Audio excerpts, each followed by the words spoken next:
Assalamualaikum warahmatullahi wabarakatuh. Selamat pagi Bapak, Ibu, dan teman-teman semuanya.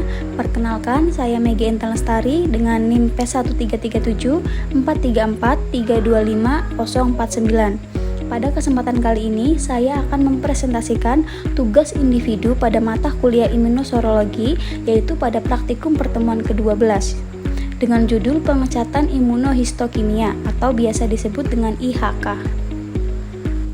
Baik, kita mulai dari pendahuluan.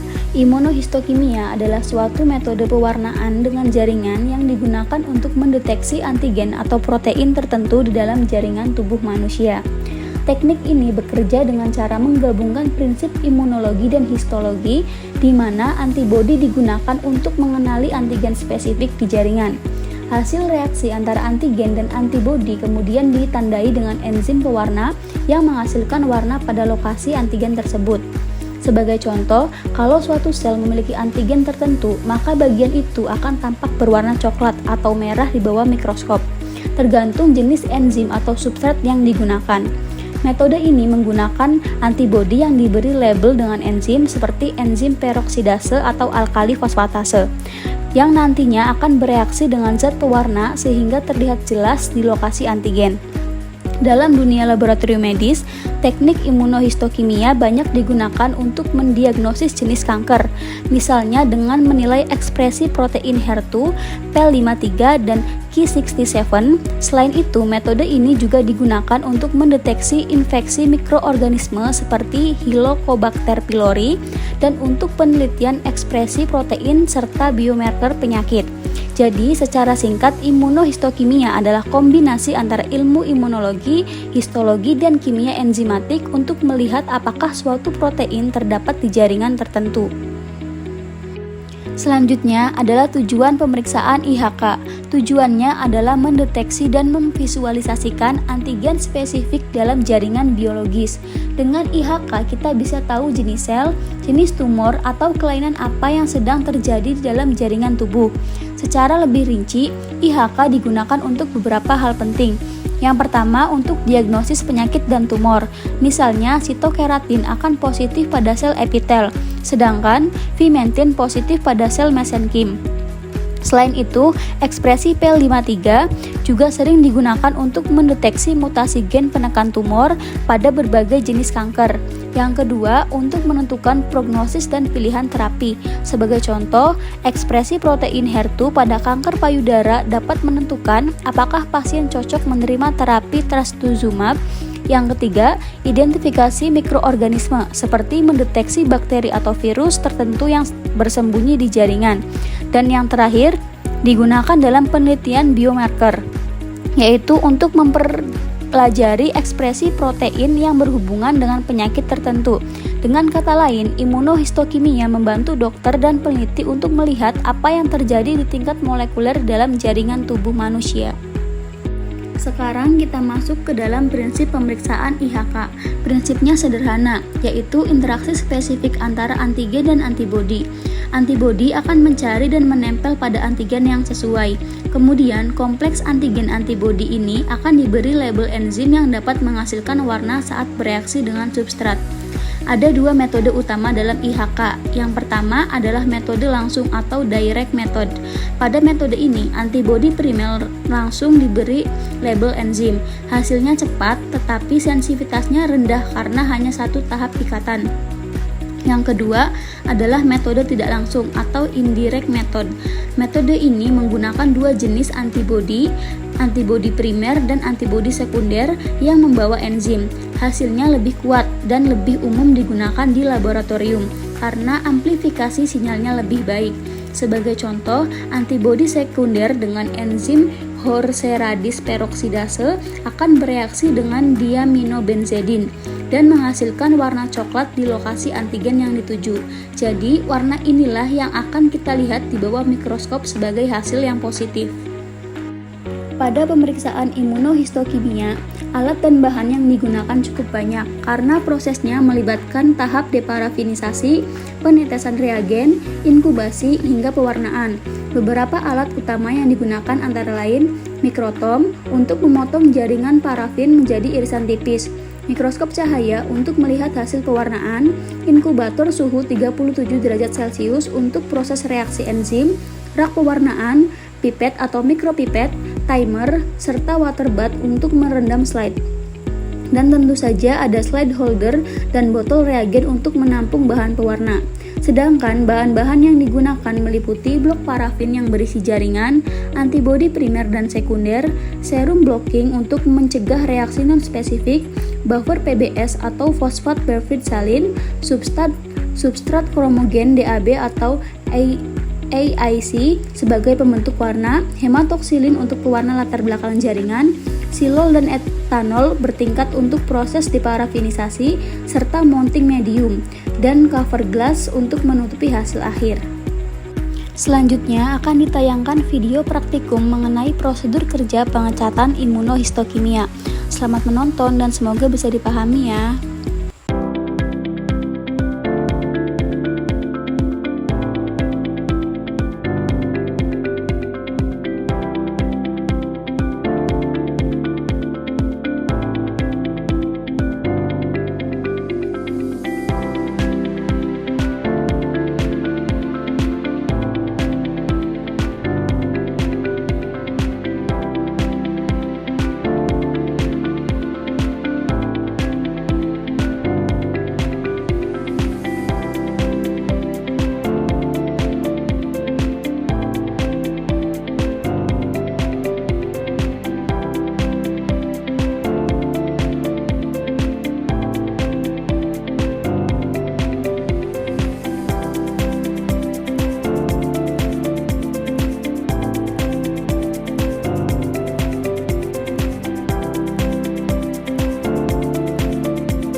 berikutnya adalah interpretasi hasil, yaitu cara membaca hasil di bawah mikroskop.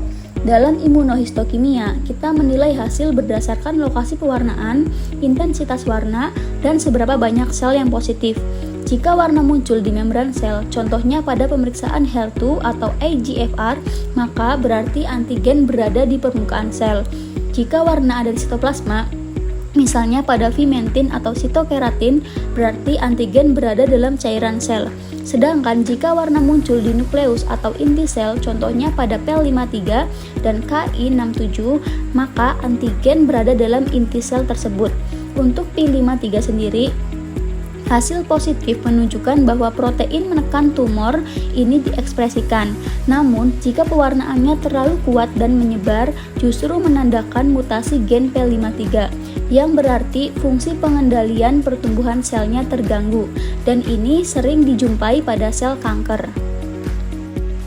Untuk kategori hasil dan jenis hasil pada positif kuat, pada tampilan mikroskopnya berwarna coklat pekat, jelas di lokasi antigen, misalnya pada membran atau nukleus, yang artinya ekspresi antigennya sangat tinggi.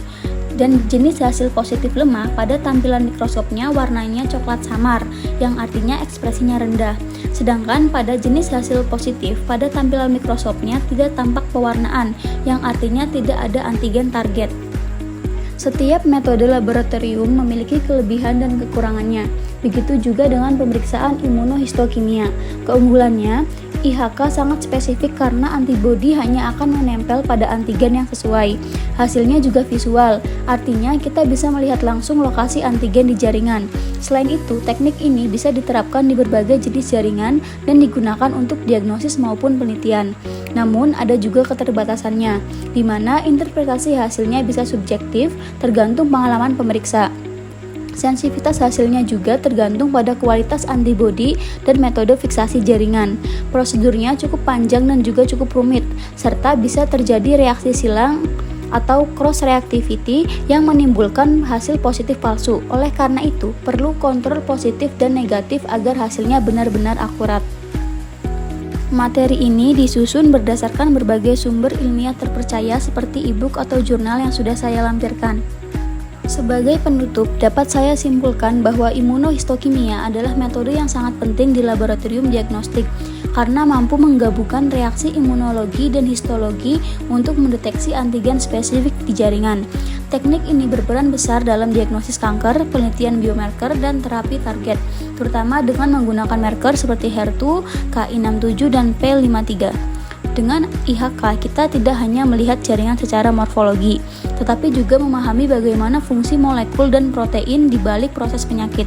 Terima kasih atas perhatiannya Bapak, Ibu, dan teman-teman semuanya. Semoga penjelasan ini bisa bermanfaat dan menambah pemahaman kita tentang teknik pewarnaan imunohistokimia. Wassalamualaikum warahmatullahi wabarakatuh.